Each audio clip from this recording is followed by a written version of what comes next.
We'll do it together a little bit later. Okay, I was saying Oh yeah, you're on the right track. We're going to have a small class, which is really nice. So just to let you know who I am, I'm Shannon Gabriel. I'm a registered dietitian from Dane County. I'm the Healthy Aging Coordinator with the Area Agency on Aging. So I do a lot of these classes and all various topics. But the class that I'm teaching today is a research-based class that came from the state of Maryland. And we're just starting to teach it in Wisconsin. So throughout the class, you'll see me referring to this binder. It has all of my talking points. Because it's research-based, they want me to teach it as it was researched. But if you have any questions because of my background, I can certainly answer anything, even if it's off topic. So you have papers in front of you, and you'll notice that anything that's been like highlighted like this, that's going to be something that you're going to turn into me at the end of the class. Okay? So there's a lot of papers. I know that can get a little bit overwhelming. So you all know my name. So I would say I'm Shannon. What I like most about food is how it makes me feel. You know, if I'm hangry, it fixes that really quick. So,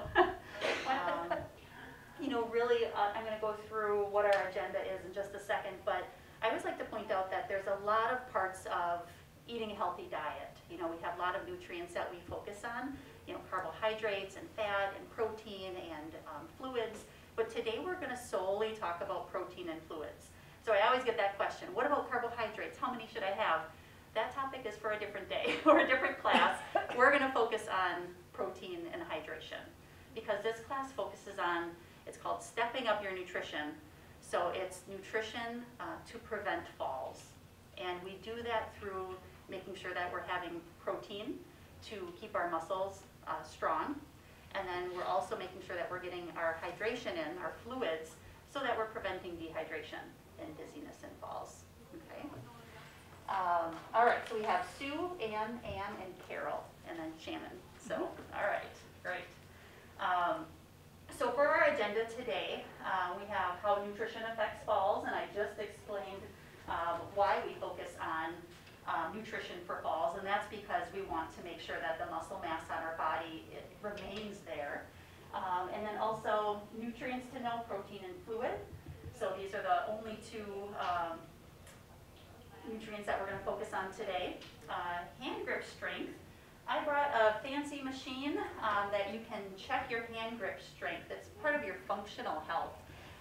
So we're going to test that later today and see where you line up on that chart. We're going to take a small break. Personal nutrition risk score. This is really something that I like about this class is that you're going to get a lot of information about protein and hydration and how much you should personally get. You know, you'll always get a lot of recommendations, but you're going to learn how much you should have, which I find is really important. And then doing some action planning because you're going to get all this information, and then what are you going to do with it? Just go home and put the papers away, or are you going to make a plan and set 1 or 2 goals?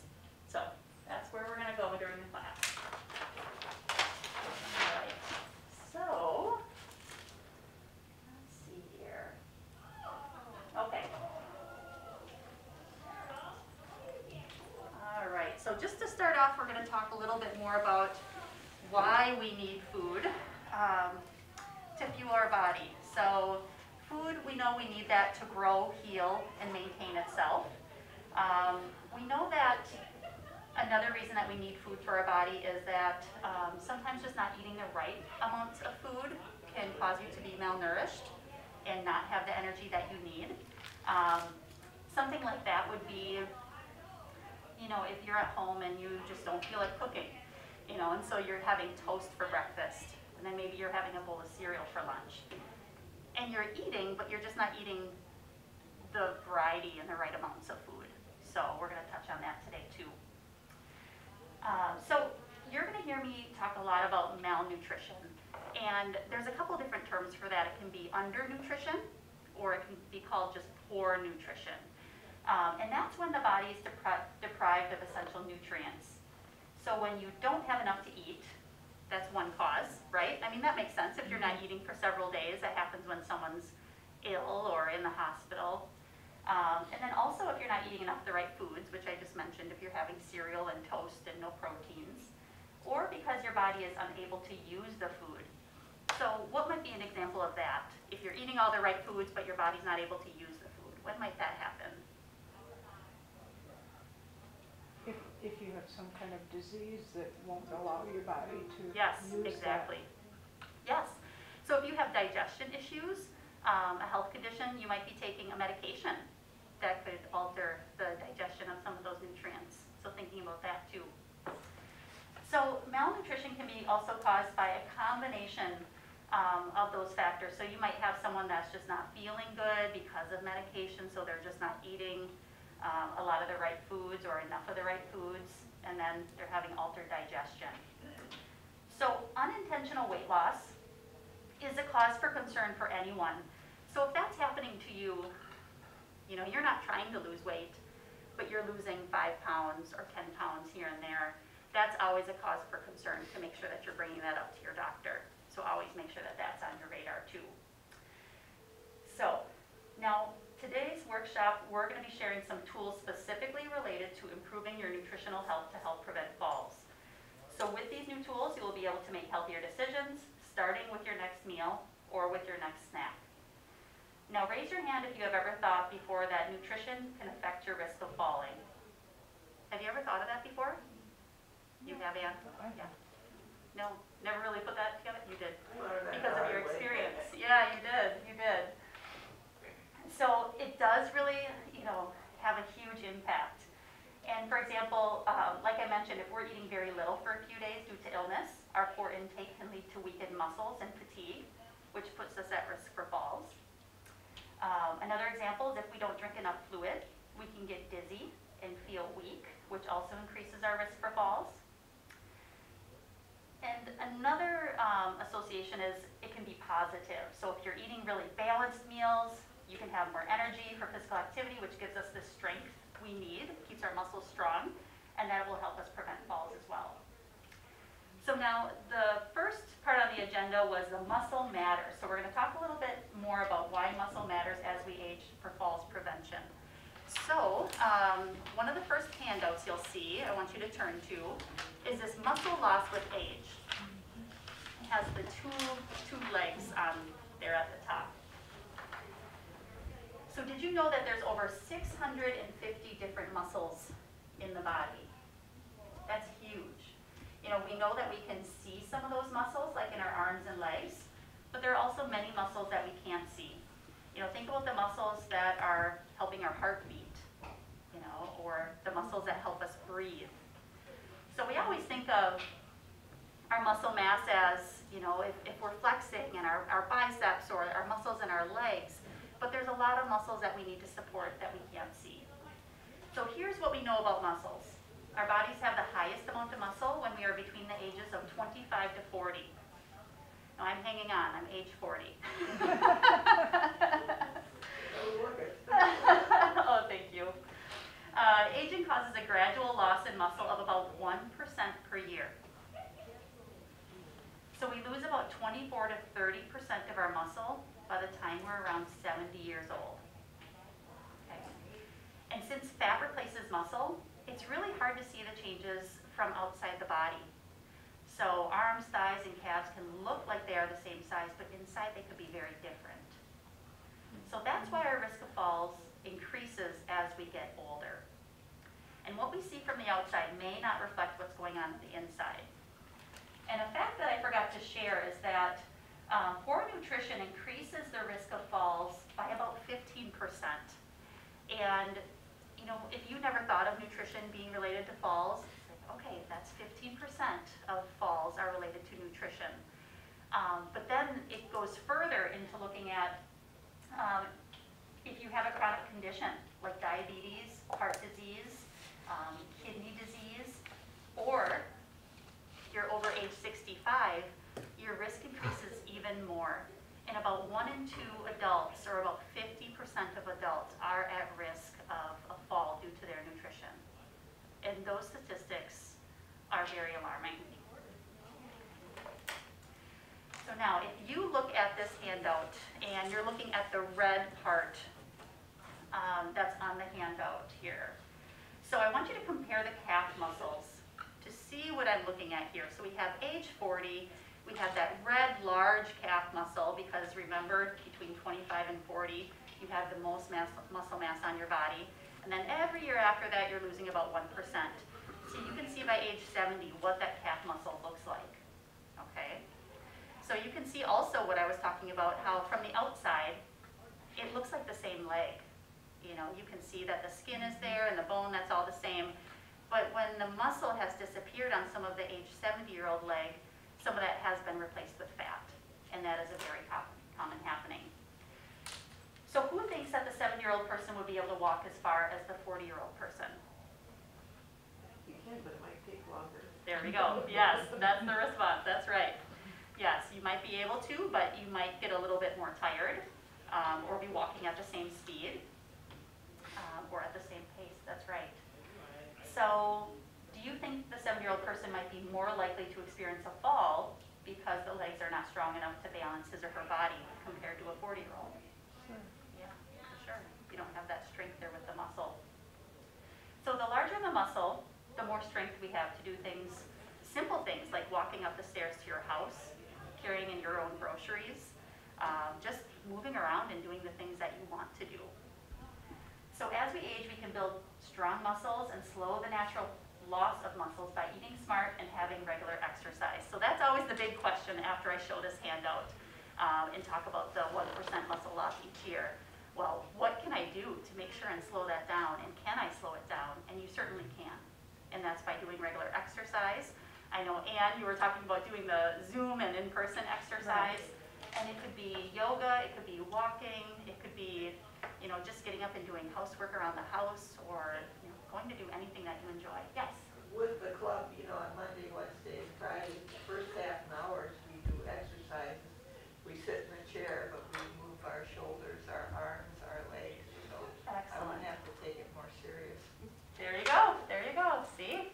If that's one thing that you're taking away from this class, is to take your exercise more seriously because you know what it can do for you with those leg muscles. Yeah. All right. So now the next handout we're going to be looking at is Know Your Protein. So there's 4 different sections here. Everyone's got the same one? Yep. Okay. So we're all on the same page here. So the first section is beverages, second one breakfast foods, third is lunch and dinner, and fourth is snack foods. So I just want you to go through right now and rank each food in each category. So for in the first section, beverages.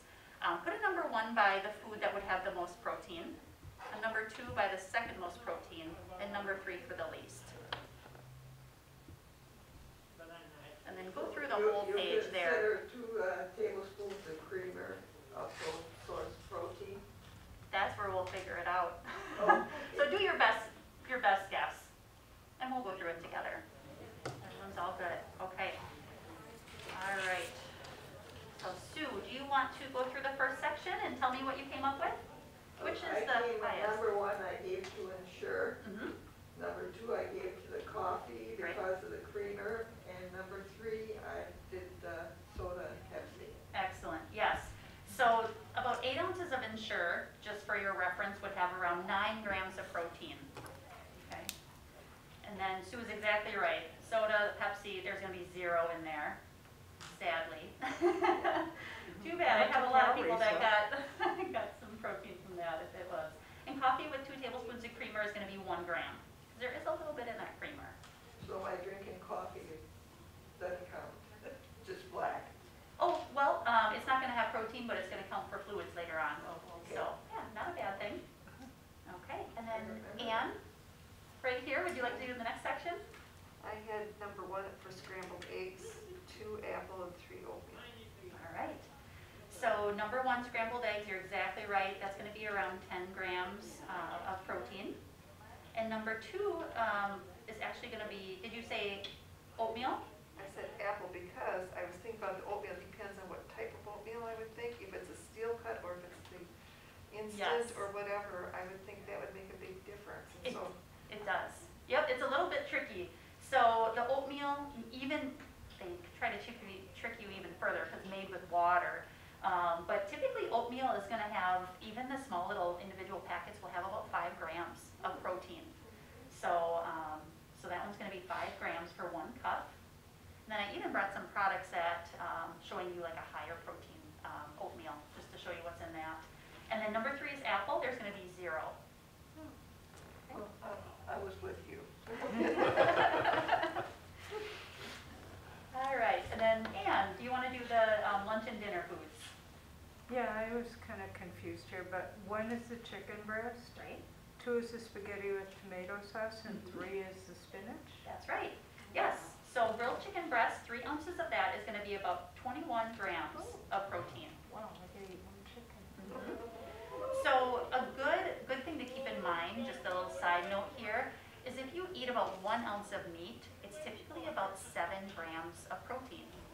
So 3 ounces of chicken breast, 3 ounces times 7, 21 grams. Would that be true for other types of meat also? Yep, All it's a good meats? rule of thumb. Yeah. And then spaghetti with tomato sauce, 5 grams. Yep, you'll have a little bit of protein in the grain, the spaghetti, and then just slightly in the tomato sauce. And then spinach, cooked, half a cup is 2 grams. So there is a little bit in there too. So you would do that 1, 2, 3, Yes, Right. 1, 2, 3. still that one too. Is it the spaghetti? We're all learning. 5. Yep, so 21 grams, 5 grams, and 2 grams. Okay. All right. And then Carol, would you like to do the last section? Well, I did 1 for cottage cheese, 2 for grapes, and 3 for the muffin. Okay. So you got the first one right, cottage cheese, half a cup. This is a really protein power food. It's 14 grams for just a half a cup of cottage cheese. Okay. And then actually number 2 is the blueberry muffin. Oh, got that right. So that's 3 to 4 grams. That's a medium muffin. So 3 to 4 grams for the blueberry muffin. And then number 3 is grapes. That was 1 gram. No grams, just a healthy fruit, okay. For grapes, I put 1 gram. Yeah. 1 gram, just the healthy fruit. Why is the muffin? So typically muffin is going to have, there's going to be a little bit of protein from the flour that's in there, from the egg that's in the recipe. So that's typically where it's going to come from. Milk too. Yes. Yeah. Yeah. So when you look at all these examples, any thoughts come to mind? You know, anything that you learned about, you know, proteins in food? Anything surprising or new? Well, I think I need a helping of cottage cheese There you go. every day. That is a protein powerhouse food for sure. So for breakfast, if you would eat one of those like Jimmy Dean's, sausage sandwiches with the sausage and the egg and stuff, that would be a good That would be source really of- good and high in protein. Yes. Yeah. Is there between an egg or an egg white on one of these breakfast sandwiches? Does that make a difference with the amount of protein? It's not going to make a difference with the amount of protein, but it's going to make a difference with the fat. So you're going to have a lower fat with just having the egg white if you eliminate that yolk. But the yolk is good too. Right. So, yeah, good question. One other thing I like to point out, sometimes it's surprising for people to see the amount of protein that's in non-animal based foods. You know, when you're looking at oatmeal or spinach and you're seeing some of the protein in there too, sometimes that's surprising. Okay.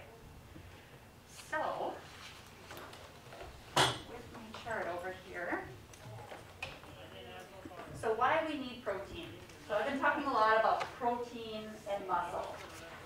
So this is a really important point. If you do not eat enough protein and calories, your body will break down your muscles to create the energy you need. That's so important. So a lot of people think, if I eat a big steak today, it's probably enough protein for the week. I've heard that before. But protein is something that you need to eat every single day. Your body isn't going to store it for tomorrow. So just remembering that protein is one of the nutrients that you have to have every single day. So a lot of people think, I had a really big cookout this week and I had a couple burgers and I should be fine, I have enough protein, and it just doesn't work like that. So your body is going to think, I need protein, and this person is not eating it, so I'm gonna break down her muscle so that I get the protein that I need. So, and that's often what happens when we're losing muscle mass as we age. Our diet changes, or we're just not eating as much food as we normally were, and then our muscles are breaking down. And then protein helps us feel full. So I know you mentioned, feeling hungry, and one of the best things that you can do is to focus on having protein with every meal and every snack, especially when you're feeling really hungry. It's going to give you that feeling of fullness. The other reason why it helps you feel full is that protein takes longer to digest, so it's going to be sitting in your body a little bit longer. Okay, you're satisfied between meals. And then protein helps fight infections. So the infection-fighting cells that are in our body, they actually need protein to function. So your immune system is going to be stronger if you're having that protein on a regular basis. And then protein helps heal injuries. Have you ever heard before that if you have an open wound, or someone that might be bedridden after a surgery, they might have a pressure or a bed sore, protein is lost through that open wound. So you need to be on a higher protein diet if you have a wound that's healing. So if I have someone that has diabetes and they have a wound in their foot that is just not healing over and over, I would definitely recommend to have more protein, okay, while that's healing. And then you should plan protein in with your meals and snacks throughout the day. Don't just try and add all your protein in at breakfast and not think about it throughout the day. Our body is only going to absorb a certain amount of protein at each meal and snack. Research shows that that's around 40 to 45 grams at a time that we can absorb safely, but it really depends on your body size. It's going to be a little bit different, but I always like to throw out that number so that you're not thinking, I'm going to have a protein shake for 40 grams, and then I'm going to have eggs, and then I'm going to have cheese for breakfast, and you have 60 grams of protein, and that would be a little bit hard on your body to digest and take it in all at once. Yes? What about a hard-boiled egg? You have scrambled eggs here. I was just wondering, I like hard-boiled eggs once in a while to snack on or make a same thing. So it's just cooked differently. egg salad sandwich for lunch. Yeah, that would be great. That would be really good. Okay. So now the next handout that we're going to look at is the Protein in You Handout. Okay, some are in black and white and some are in color. Can I have a volunteer to read the 3 important points at the top? Thanks, Sam. Physical activity is important to keep muscles strong and flexible. Eat your protein throughout the day. Extra help is okay if you're unable to eat enough protein. Try liquid nutrition supplements. Exactly. All right, so I think I've hit that first point home, that we need we need our muscles to be strong and flexible in our body. Physical activity is going to help us do that. Eat the protein throughout the day, and then if we need a little bit of help, those drinks never hurt. So now what I want you to do is to find your body weight on this chart. And it might not be right on there. You might be in between some of these categories. But go ahead and circle your weight. So let's say I'm 160 pounds, and then I'm going to look over to the column to the right of that 160, and I would need 73 to 88 grams of protein per day. Okay. And then if you go over one further column, that's going to tell me if I ate 3 meals a day, I should aim for about 27 grams of protein per meal. And if you remember earlier, if I'm having a 3-ounce chicken breast, that's 21 grams of protein. And then maybe have a little bit of cheese with it, and then I'm right up there. So it's really not too hard to hit your protein goals if you know which foods are protein rich. And then I like to point out, if you go a little bit further to the next column to the right, protein that's recommended during illness and injury. So remember how I said protein comes out of open wounds. So if you're post-surgery or you're ill, you're going to need more protein than you normally would. So you would increase that. Okay, so on a normal day, I'd take 73 to 88. But when I'm ill, I would take 88 to 110 grams. That really boosts it up there. And that can be a challenge, because if you're ill, sometimes you just don't want to eat, but your body actually needs more protein. Can you see how that would be really hard to give your body what it needs?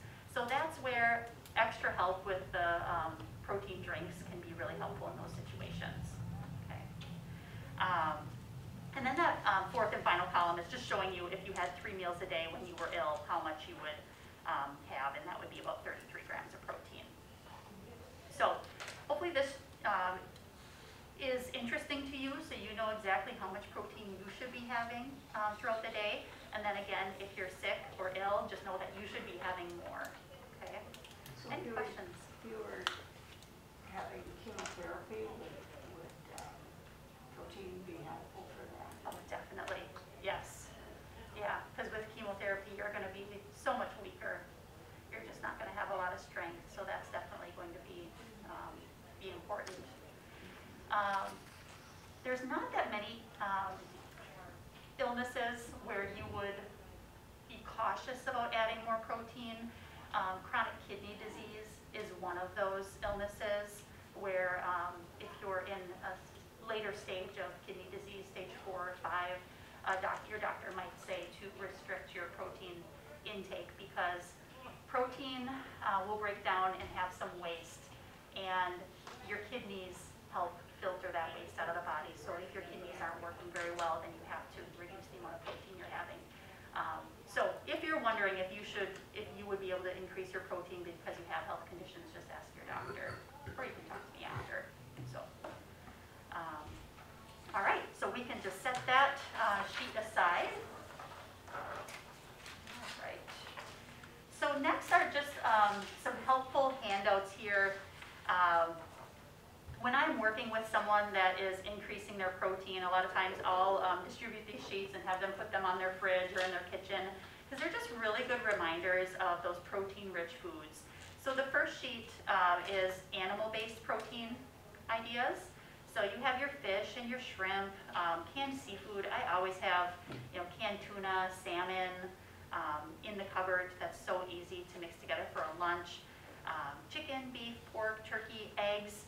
Protein powder, milk, liquid supplement would be like the Ensure Boost, yogurt, Greek yogurt, you can see the difference there.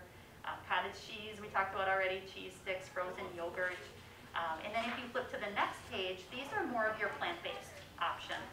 So you don't always just have to eat meat to get your protein. So lots of different nuts, nut butters, seeds. Thinking of, right here it shows sunflower seeds, but it could be sunflower seeds, chia seed, flax seed, anything like that. Chickpeas, beans, lentils, hummus, edamame, tofu, soy milk, high protein oats, protein bars, protein breads, lots of different options there. On the protein powder, it says 1 scoop. How much is a scoop? Is that like a tablespoon or? Nope. So with every protein product, they will come with their own scoop. Every protein product will. So it will have their own little scoop. So you just use whatever scoop they have in the bottle, and that's what it is. So you don't have to worry about measuring your own with a measuring cup. What would be the best way to take that? Well, it depends on what kind of protein powder you buy. So this protein powder is one that I've bought for a long time. There's so many good different brands, but this one is unflavored. So I like to add this to Greek yogurt that is already flavored, like a vanilla Greek yogurt, and it just makes it really fluffy. I actually like the texture even better. So I'll take a container of Greek yogurt and add like a half a scoop of this, because a whole scoop might be a little bit too much powder to mix in to just a small container of Greek yogurt. And it's unflavored, so you really just taste the Greek yogurt. The other ways that I'll do it, I will mix it into my oatmeal, and it's unflavored, so I just taste the oatmeal. I will put it into smoothies, and I'll mix it with some fruit. And my favorite is doing any type of berries and a scoop of peanut butter, and then I'll do either Fairlife milk or cow's milk or almond milk, and then a scoop of this. So, and I like it because it's unflavored. specifically because then it doesn't have a sweetener in it. If you buy unflavored, it doesn't have any type of sweetener, like a fake sugar in it. So that's just because I have young kids in the house, I don't want them to have sugar substitutes, so I just find one that we can all have. But if you buy a protein powder that is like vanilla or chocolate, anything that's flavored is going to have a sweetener in it, like a sugar substitute. And that's not bad. You would just want to make sure that you're choosing one that you like the flavor of. So you would have to look and see, okay, this is vanilla, it's going to have a sweetener. So then I would look around the ingredients, and it might say stevia. And do you normally like things that have stevia in it? If you do, great, go ahead. If you don't buy it, because you won't like it, okay? It might say sucralose, which is Splenda, and if you've had other products with Splenda and you like that taste, then you'll probably like this too. So the other thing is protein powders come from all different sources, just like how we see here where there's protein in beans and there's protein in chickpeas or protein in milk. So this one is a whey protein isolate. It's coming from dairy, okay? And the isolate means that there's no lactose in it. The whey protein is isolated away from the lactose. So I can have this because I'm lactose intolerant, okay? You'll see some that have whey protein. Those have the lactose in it, coming from milk. You'll see egg white protein. It'll come from egg whites. You'll see pea protein, and that's coming from dried peas. So, What did you say, the lactose? I'm lactose intolerant. oh, sure. So you would want to, if you're doing animal-based protein powder, you would do whey protein isolate. It's isolated away from the lactose. Okay, my son and I are lactose intolerant, so we have to use this kind. Does that dissolve easy? So, good question. Some dissolve better than others. I meant to bring it, but have you ever seen a blender cup? It's just like a cup with a lid, like a Tupperware lid, and it has a little whisking ball in it. Okay? You can buy those. You twist the lid on, and it's a tight seal, and you have this little ball inside that looks like a whisk, and you just shake it up. Almost like you're shaking up a mixed drink or something. But that really helps, or you can just take a metal whisk and whisk it. Can you cook, like add it to your muffin mix or something? Yes, you can. And it doesn't thicken it up then? I would reduce the amount of flour that you use, and there are specific recipes for baking with protein powders. So you could look up the right ratios. I have noticed, like when I just make my oatmeal and I add in some of this for protein, I have to add more liquid. Otherwise, it is so thick. So, yeah, you definitely have to adjust it. It's almost like you're adding in more flour or You something. need a lot of liquids a day anyway. Pardon? You need a lot of liquids a day anyway. There you go. That's a way to increase it. That's for sure. So, just a little bit about protein powder. Just like the sources of protein, you can get the protein powders coming from all different sources. So, and my advice is, I have bought so many different types of protein powders. Start off by buying a small container because it might take you a few to find one that you like. So, I've taken recommendations from other people and then bought it myself, and it was awful. So, Where's the best place to buy that? I shop a lot on Amazon. You could go to Walmart. It's going to have a lot of them. Walmart, Target, grocery stores, the co-ops, any of those places will. Yeah. No, can you buy that particular brand in a small container? Yes. So this one is, I think this one is 3 pounds. There is a 1 pound. It comes in a like resealable bag. Oh, Mm-hmm. Yeah. and that's available on Amazon? It is. Yep. That's where I buy mine. Okay, yeah. So I like this one because it's flavor free. But my sister buys the vanilla one in that, and it has the stevia sweetener in it, and she just mixes it with milk. So, all right. So a few of the handouts that are in front of you. So this last pictured one, you can flip that to the side. This sheet right here is the same information from the sheets with the pictures. I just put it all together in one chart if you wanted it that way. Sometimes it's nice to have it all together. So same information, but in a chart form. Is all fish the same? Pardon me? it's going to be very similar. So I again would, really, what does it say here? I think we have salmon on here. Yep, 3 ounces, 19 grams. So I really do still assume for fish about 7 ounces is going to be, 7 grams is going to be equal to 1 ounce of fish. So you can see here about 3 ounces is 19, so very close to that. Canned seafood, about 21 grams, and that's usually about 3 ounces or 5 ounces. So yeah, you're welcome. Really the difference with the seafood is going to be, there's going to be some fattier fish like salmon or tuna that's going to have more fat in it. A lot of the white fishes are going to be just very lean protein sources. They're not going to have a lot of fat. But the fat that's in fish is good. So you can't go wrong. So stepping up your meal ideas. So, sometimes it can be really overwhelming putting all this information together, like coming up with meal ideas. How am I going to get, 20 to 30 grams of protein at a meal? So I just put some ideas together for you. So breakfast ideas, just to read 1 or 2 of them. We have the Greek at the top. 6 ounces of Greek yogurt, that's 17 grams of protein. Put a half a cup of berries or fruit in there. Have a cup of fat-free cow's milk or low fat. And that's just that simple breakfast. Greek yogurt with berries and a cup of milk is 25 grams of protein. Now, that's pretty simple right there. Okay. Let's see here. Next one, the breakfast sandwich, a cooked egg with a 1 ounce little circle of Canadian bacon, a little bit of cheese on there, and then between 2 toasted whole grain English muffin halves, a cup of apple juice. That's 20 grams of protein right there. So just that egg, you were talking about that earlier, like the egg sausage cheese sandwich. And could you substitute in something like that, like a couple of scrambled eggs with cheese in them? Oh, definitely. And the Canadian bacon? And Yeah, for sure. What time do you have breakfast? yeah, well, it'd be better. I don't like to cook for one. So. And then lunch ideas. So something that I'm always making, I love tuna salad. One of those people that I could probably eat the same thing all the time during the day. So tuna on toast, so mixing 3 ounces of tuna with 2 tablespoons of Greek yogurt. I actually just do a mayonnaise, spread on 2 slices of toasted whole wheat bread.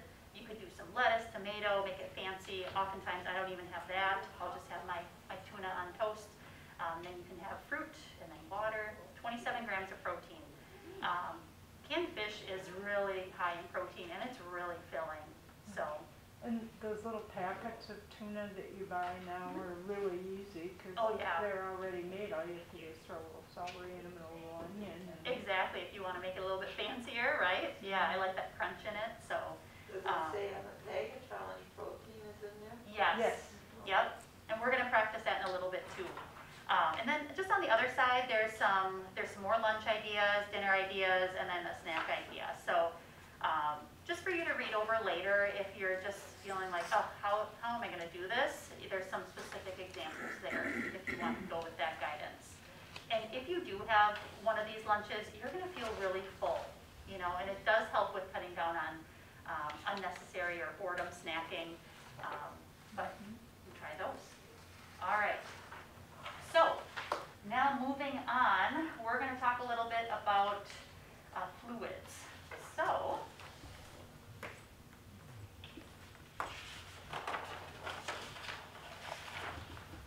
okay. So how someone was mentioning earlier, with your appetite, where you might not feel very hungry, you're losing your appetite with age. That also happens with your sense of thirst. So if you're not feeling thirsty, you're often not keeping that water around either, okay?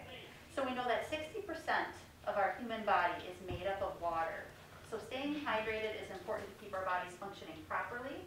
And adults over the age of 50 are the most at-risk group for dehydration.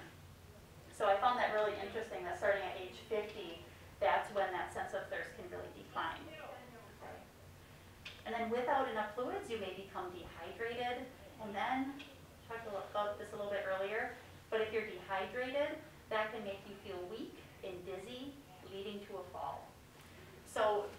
interesting little test that you can do to yourself right now. It's called skin tenting. So has anyone ever heard of this before? Okay. So I would just, on my own arm right here, just to see if I'm dehydrated, I would just softly just push down on my arm to see if there's any fluid accumulation. Sometimes you can see that rippling throughout your arm. And then we call it skin tenting. Be careful so you don't bruise yourself, but you just want to take a little pinch of skin and form a tent, and then let go. And if it stays up, you are dehydrated. It goes back down, you're good to go. It's just wrinkles. That's normal. Can't change that. Yeah. I don't see yours staying up, Carol, so that's good. Mine didn't stick. Mine didn't Good. either. Well, mine is definitely Good. good, much Good. better. Because that is a pretty obvious test. I have seen that stay up in the tent form before. And then you can see if you're really dehydrated by doing a tent. Not that we want to form more wrinkles here, but right between here, and it will stay out as well if you're dehydrated. So pretty interesting So the test there. forearm's the best place to test that. Yep, right above your wrist there. Okay. So without enough fluid, you may become dehydrated.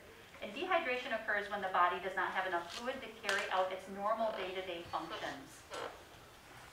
Dehydration can cause you to feel weak and dizzy, making you more likely to experience a fall. One thing that can cause a lot of dizziness and lightheadedness is blood pressure pills. So making sure that if you are taking blood pressure pills, that you are staying on top of your hydration, because you already have that risk factor of feeling lightheaded and dizzy from the blood pressure pills. Fluids help our bodies digest food, absorb nutrients, and get rid of waste. And that's how I was talking about earlier. If you are not drinking enough fluids and your body's dehydrated, your kidneys are not going to be able to do their job and filter waste out of the body. So you want to make sure to drink the fluid that you need so that you can assist your kidneys. And then also, fluid in our digestive system keeps our bowels regular and prevents constipation. So if there's any issues with constipation, you want to make sure that you're drinking your fluids. Whenever anyone says that they're having issues with constipation, that's the first thing that I touch on is, are you drinking enough water? Because you need to be drinking enough fluids to move everything else along. Okay. All right. So we do need to keep in mind times that you need extra fluid. So hot days, during physical activity, anytime that you're sweating, and then anytime that you do not feel well. You typically are not going to feel thirsty, but you actually need even more fluids at that time. Okay. So one thing that I want you to look at, the next handout, is called Fluid and You. So there's a lot of different calculations for how much fluid you should drink. A lot of times you'll hear, you should take your weight and divide it by 2, and that's how many ounces of water you should drink, and that's a fine calculation as well. But typically, if you are eating a really good balanced diet with some fruit and vegetables in there, there's going to be a lot of fluid in the foods that you eat too. So typically about 4 to 5 cups of fluid, 32 to 40 ounces, is what you would need with a balanced diet. If you don't eat a diet that's rich in fruits and vegetables, then you would need more. So that's going to be the 6 to 8 cups. I always get asked, what about drinks that contain caffeine? Because caffeinated drinks can be a diuretic, which means that can make you lose more fluid. But typically you can count drinks that have caffeine up to about 3 cups per day. So if you're drinking coffee in the morning and you're having 3 cups, that can go towards your fluid goal. And then just make sure and have the additional cups of water or juice. We're just talking about fluid. Any of those fluids can help contribute to prevent dehydration. But if you're drinking coffee all day long, then you're really going to be losing a lot of fluid. You're going to be going to the bathroom more often, and then you need even more fluid on top of that. Okay. Any questions about that? No? What about before you go to bed at night? What about it? Drink a lot of water before you go to bed at night, then you're up all night. Yes, exactly. Try and time that. It depends on your body. If you're one that, just, I call it having a baby bladder, right? It's just, it can't take that much. So try and have more of your fluids throughout the day, and stop at a certain point. Yeah. I keep a tall glass of water at my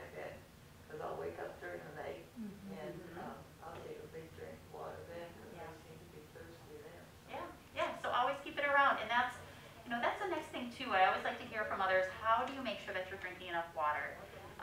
You keep a glass on your bedside. I like to drink from a cup with a straw. I just find that I drink that easier. What else? What else can you think of that would make it easier for you to drink more? I really like the idea of putting things in your water, such as, lemon, lime. I find cucumber is really refreshing. Oh, that's so refreshing. I like that too. Yeah. Any other ideas? I keep little bottles of water all over the house because I don't like ice cold water. Oh, well, that works then. Okay. Okay. And some only want to drink it when it's ice cold. So. But I have a bathroom off my bedroom, and I keep one on the dresser there all the time because I walk by, I see the water, and There you go. Yes. If you're going to see it, then you'll drink it. Yeah. and I can always tell when I'm not drinking enough water because I'm prone to dizziness, Sure. and I can always, get going on the water. Get the water. Yeah. Yeah. Yeah. So if you're sensitive to that, you have to be really on top of it to make sure you're not getting dehydrated. Yes. All right. Any questions about how much fluid you should be having throughout the day? No? Okay. Asking frequently, you're getting enough. There you go. And definitely we can have, pressure on our bladder or changes with age that cause us not to be able to hold our urine in as long. So sometimes that can cause us to go to the bathroom. So then you want to take a look at the color of your urine. Is it a deep, dark color? And that can indicate that we're not getting enough fluids throughout the day. So taking a look at the color too. So sometimes vitamins can make it like a fluorescent yellow too, but just making sure that it's lighter. What I want you to think of before we go into this activity is I want you to remember how much protein you should be personally having. So if you remember that number for how much protein you should have in a day, that was towards the beginning of the class.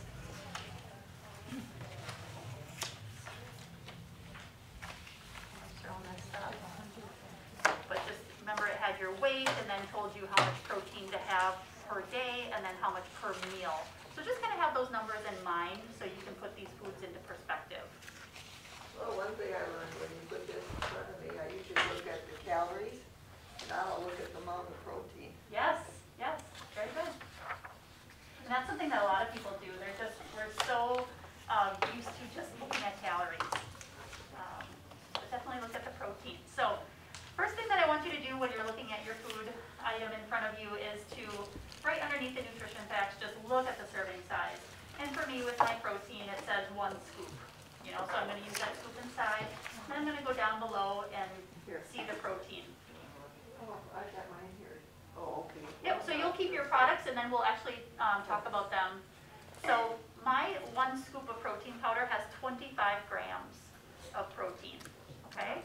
And then I have these spicy dill pickle almonds and just 1 ounce or 28 nuts is 6 grams of protein. So that could be something for a snack to get your 6 grams of protein. Okay.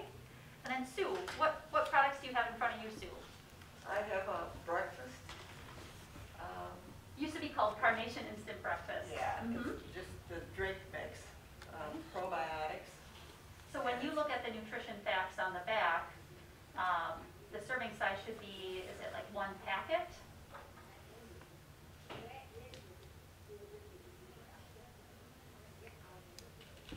Yes. Okay.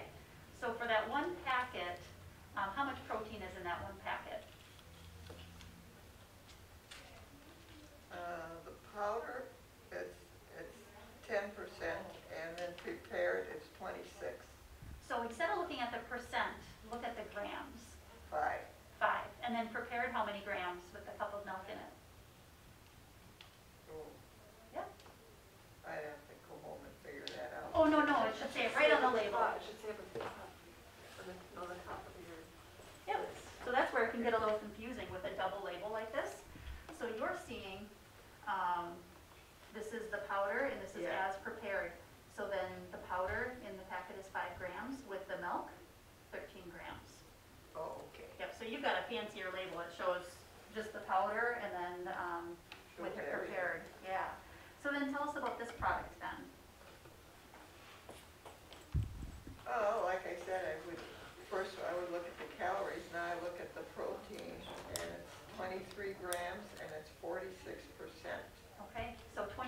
grams, and then is that to drink the entire container? It says 1 serving per container, yes. Okay, great. And that's important too, because sometimes you'll look at a drink and it will, I always remember this with like Snapples, it will say like 2.5 servings is in the bottle of Snapple, and I don't know how many people stop at, you know, a third of the way down, right? So it is important to always look at the serving size. Thanks, Sue. And that, the Fairlife strawberry protein drink is just something that I like to buy for my kids. It is lactose free, the Fairlife products are, and it actually just tastes like strawberry milk. Do they come in like packets of 6 or something?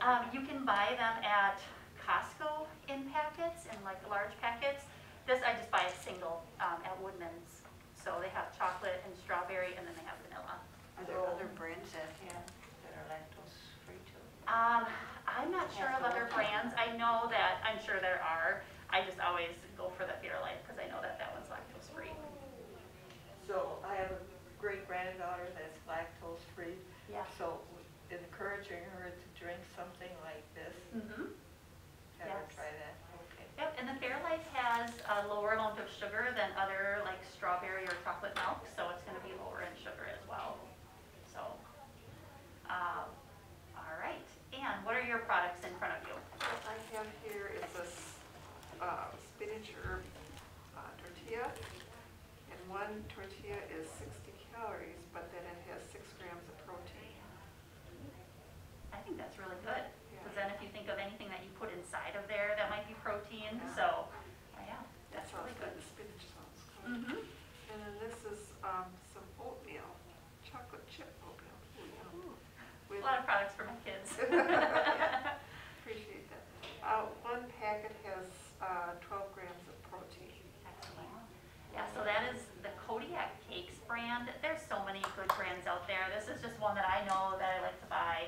It has really simple ingredients, whole grains, and then that is one of those high protein oatmeals. Because like when you remember at the beginning of class, the 1 packet of oatmeal was 5 grams, but then the high protein is 12 grams, and then I believe even more if you're making it with milk. So if you added in half a cup of milk or whatever it needs, I mean, you're going to be around probably 18 or 19, 20 grams of protein. So that's And your excellent. kids like that. Yes. That's what's important. Yeah. So my question is, I noticed here it says total carbs is 30 grams. Yes. So do you consider protein grams over the carbohydrate grams? Good question. So it gets a little confusing because today we only focus on protein and hydration because it's to keep your muscles strong. But if I had someone that I was working with that had diabetes, I would want them to be looking at both. So they would want to find a product that fits within their eating guidelines for carbohydrates. And you know, for someone that has diabetes, they might be eating between 30 to 60 grams of carbohydrates, depending if they're male or female. And so that would certainly fit within their guidelines. Yeah, they might have something to get more protein. They might have a scrambled egg on the side, or maybe a couple of sausages, or swirl in some peanut butter on top. Okay. So, yeah. And what do you have? I have Quakery cottage bread, and 1 slice is 1 serving, and it's 4 grams of protein, so you'd have to eat an awful lot of this to get to where you want it to be. And again, it's 23 grams of carbohydrates, so that's... Yep, if you're having 2 slices, that's 44 grams of carbs, and then 8 grams of protein. So maybe not your best option for protein-rich foods, but also that's something I like to point out is with the breads, there can be high-protein breads. So you could have a bread with more nuts and seeds, might have a few more carbohydrates than 2, but it's going to have higher protein. Or 15 grain bread or something. Right. Okay. And then this is Power Waffles, buttermilk and vanilla. That sounds yummy too. And 1 waffle is 1 serving, and that again is 24 carbs, but 10 grams of protein. Yeah. Yeah. So, And those are really thick and fluffy, so you really only need 1. And then I just spread peanut butter on top, and it's really nice and high in protein, really simple. So, all right. And Carol? I have a protein powder in a package, and 1 package is 1 serving, 15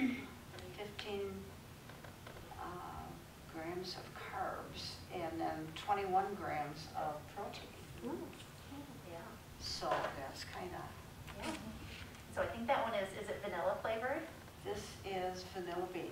Okay, so vanilla beans. So remember what I said earlier about if a protein powder is flavored, it's going to have some type of sweetener in it, and then you also want to see where the protein's coming from. So if you look at the ingredients, where does it say the protein is coming from? What kind of protein is it? Protein, organic pea protein, So from dried organic peas. brown rice protein, organic chia seeds. Great. And then can you find the sweetener on there?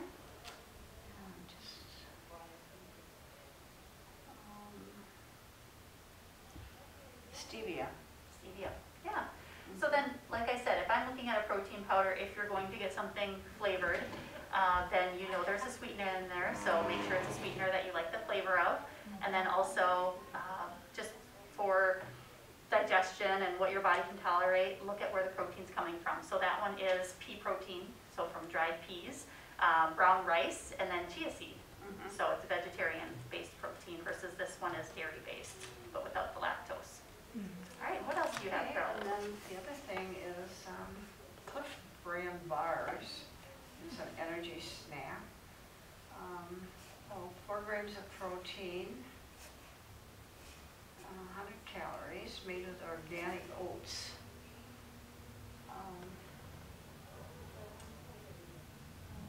Ingredients, organic brown rice syrup.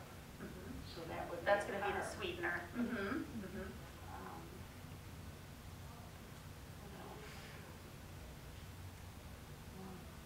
All kinds of stuff in this. Yep. Wow. But I like to show the bars right there. They're just really tiny. So I know it's only 4 grams of protein, but it really is like 3 or 4 bites. They're just little minis. So I always say if you are going to be out and about and you just find yourself a little ravenous, you know, when you're out running errands, it's nice to have something like that in your purse. You know, we all want to carry around a piece of string cheese, but it's not great when you find that string cheese a week later in your purse. So something like that is helpful, or a little packet of nuts. These are Something like 100 that. calories for one little bar. But I was on the go today, so I actually had one of those with a piece of string cheese and an apple when I was hungry earlier. So it's like, it was just easy, just to keep along. And if I didn't have that, I definitely would have had to stop and get something to eat, because I was out everywhere. So just a couple other things that I have.